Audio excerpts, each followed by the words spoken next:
Incoming! Female, early 40s, motor vehicle accident. Carrie, the head nurse, shouted from her station. "I'll take her," I said as I walked towards the emergency entrance where I knew the ambulance would arrive any minute. My shift at Woodvale Grove Hospital had just started, and she was going to be my first patient for the day. Good morning, Dr. Hernandez. Surprised to see you here this early. Diane, my colleague, said as she joined me. "What is that supposed to mean?" Isn't your rich dad friends with Mr. Broth, the hospital director? I heard he's the reason you got the job. You don't have to work hard like the rest of us. Clearly, Diane wasn't my biggest fan.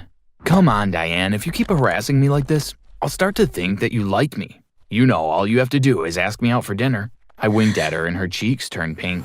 The wailing sound of an ambulance siren got her attention. A few seconds later, the ambulance doors opened and out came 2 paramedics and my patient. "Ma'am, can you hear me? What's your name?" I asked her after the paramedics briefed me on her condition. I don't know. I don't know what my name is. She looked terrified. Looks like she's experiencing some memory loss. She can't remember her name or where she was going before she got into the accident. We didn't find her purse, so we've named her Jane Doe. One of the paramedics explained. As Diane and I attended to the patient, neither of us knew that our lives were about to change forever.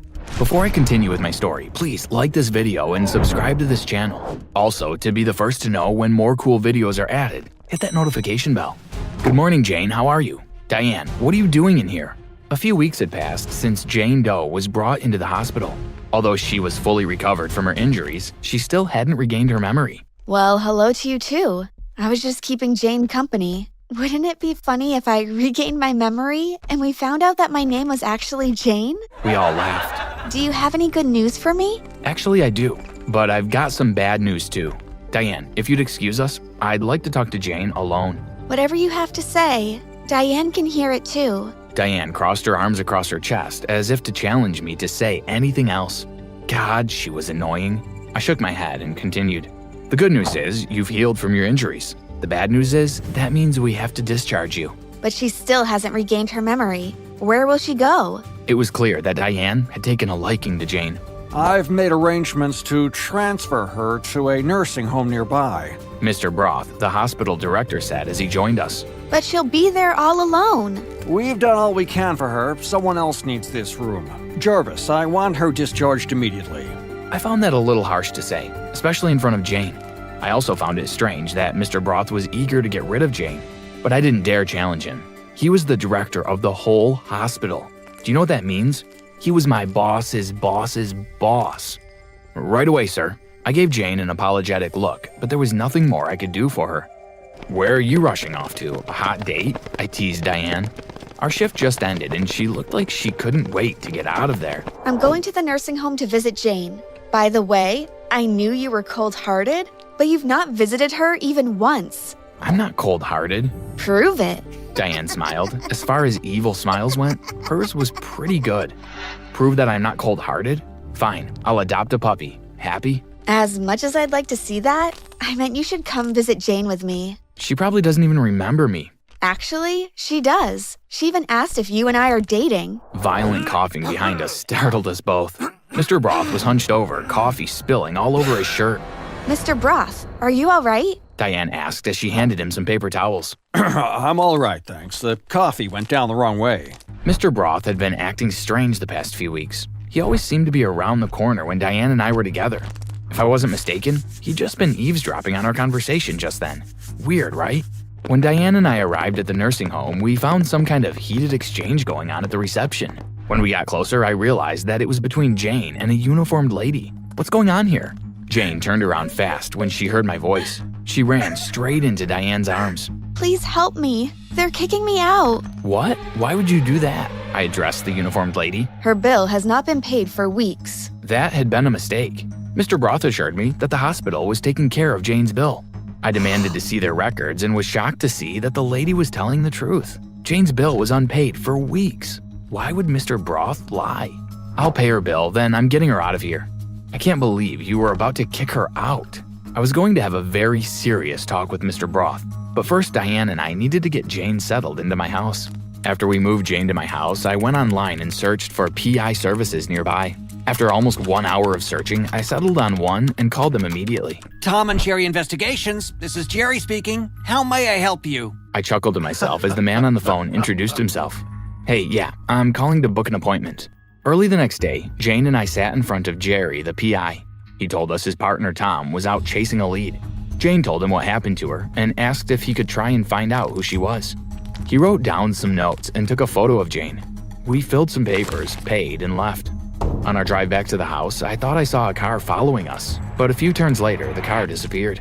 A few days later, I arrived at the hospital, and I heard Mr. Broth arguing with someone. He's living with her, for goodness sake. I followed his car and saw him enter the PI's office. How could you let that happen? I thought I told you to get rid of her. The voice sounded familiar. Please calm down, Mr. Hernandez. My plan was going well until that nosy Diane took Jarvis with her to the nursing home. Mr. Hernandez was my dad. Were they talking about Jane? We need to get Rachel away from Jarvis before she regains her memory. Oh my God, I couldn't believe what I was hearing. I rushed out of there and called Diane. I told her what I'd overheard, and she was just as shocked as I was. We agreed to meet at my house. Minutes later, I was stuck in traffic when Diane called me. Jarvis, Jane is not here. I found your door unlocked. Should I call the police? I thought about it for a second. Don't call them yet. I took a U-turn and drove back to the hospital. When I arrived, I went straight to Mr. Broth's office. I didn't even bother knocking. Where is she? Mr. Broth didn't even look up from his desk. I have no idea what you're talking about. Jane, what did you do with her? What are you and my dad hiding? That got his attention, and he stood up fast. Jarvis, you need to lower your voice. Tell me where she is now. I overheard you and Dad earlier. Jane's name is Rachel? Mr. Broth sank to his seat and held his head between his hands. Start talking. And if something happens to her, I'll report you to the cops. She's not in any danger. She's on her way to the airport. What? Why? How could she just leave without telling me?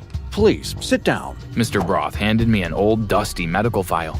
Whose medical file is this? Open it. The name on the file was Rachel Miller. Dad had referred to Jane as Rachel. Could this be her file? I don't understand. Jane Doe is Rachel Miller. 23 years ago, she came to this hospital pregnant. Before I became the hospital director, I was the head obstetrician.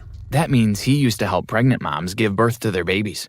It says here that she gave birth to twins, a boy and a girl, but they both died? That's what I told her. You lied to her? What did you do with her babies? He sold them. We were both startled by the sound of Rachel's voice. When did she even get there? Hey, Mr. Broth said that you left. He lied. Your dad showed up at your house with a check for $5 million.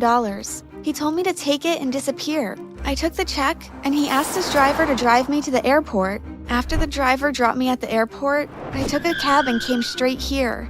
Jarvis, I remember everything. That's great news, but I don't understand why my dad is interested in getting rid of you. Wait, where's Mr. Broth? I looked around and was surprised to see that Mr. Broth was no longer in his chair. He must have slipped out when you and I were talking. Jarvis, I need to tell you something. Rachel had tears in her eyes. What's wrong? The babies Mr. Broth sold, one of them was you. He sold you to Mr. Hernandez. You're my mother? But Dad told me that they adopted me after my mother died at birth. He lied to you. A few weeks ago, before she died, your mom, Mrs. Hernandez, hired a PI to look for me. She gave the PI a letter confessing to everything she, Mr. Broth, and Mr. Hernandez did. That's what I was coming to tell you when I got into the accident. Have you ever gotten news so shocking you thought your head was going to explode? Yep, that was me as I listened to Rachel. All my life I thought I was lucky to have such loving adoptive parents. Boy, was I wrong. We need to tell the police. Yes, but Jarvis, you have to know that if we call the police, Mr. Hernandez will get arrested too. I thought about it for a minute. Did I really want that? My dad and mom had been wonderful parents, but they also stole me and my twin sister from my real mom. What would you do if you were me? Let me know in the comments. As much as I don't want to see my dad in trouble, you didn't deserve what they did to you. So yes, let's go to the police. The police arrested my dad an hour after we made a report. He was shocked to find Rachel and I at the station. Jarvis, I'm so sorry. Your mother wanted the baby so badly. So you stole mine? How could you do that? Rachel was screaming in my dad's face, tears streaming down her face. A few minutes later, uniformed officers walked in, dragging a very frightened Mr. Broth. When Rachel saw him, she lunged for his neck like a tiger would. Get this crazy woman off me! What did you do with my other baby, you lunatic? Where is she? Lady, you need to calm down and let us do our jobs, A lady officer told Rachel. She asked us to wait as they questioned both my dad and Mr. Broth. An hour later, she came out and gave us some shocking news. Mr. Broth had finally told them that he sold my sister too. That wasn't the shocking part. The shocking part was who she really was. Diane is my twin sister, but she grew up in foster homes. Mr. Broth sold her to a foster home? The officer might as well have told me I was growing 2 horns. The woman he sold her to died when Diane was a toddler. She went into foster care after that. Mr. Broth has been secretly paying for her education. Then he got her a job at the hospital. I guess he felt guilty. I didn't know how much more I could take, so I told Rachel I was leaving the station. She asked if I could accompany her to break the news to Diane. And I said sure, why not? It was going to be one interesting family reunion. I called Diane and asked her to meet us at my house. When she arrived, we sat her down and told her everything. Rachel and Diane cried and embraced each other so many times. I too felt tears prick the back of my eyes, but I cleared my throat and pushed them away. There was no way I was going to cry in front of Diane. I'd never hear the end of it. I guess now we know why Mr. Broth choked on his coffee when he heard us talking about dating. For the first time since she walked into my house that evening, Diane laughed. So what happens now? Diane and I looked at Rachel. Well, you both have had quite an eventful day. I know you need some time to process everything, so I'll go back to my home, and whatever each of you decide, I'll accept it. I'd really love to get to know you both, but that's up to you. I'm just happy to know that you're alive and well, and that Mr. Broth and Mr. Hernandez will pay for everything they did. Dinner was quiet. Each of us deep in thought about the events of the day and what it meant. The next day, Rachel went to her home. I planned to visit her often so we could get to know each other more. A few weeks later, the case against Mr. Broth and my dad began. Diane and I got Rachel a lawyer and promised to be there for her every step of the way. After all, she was our mother.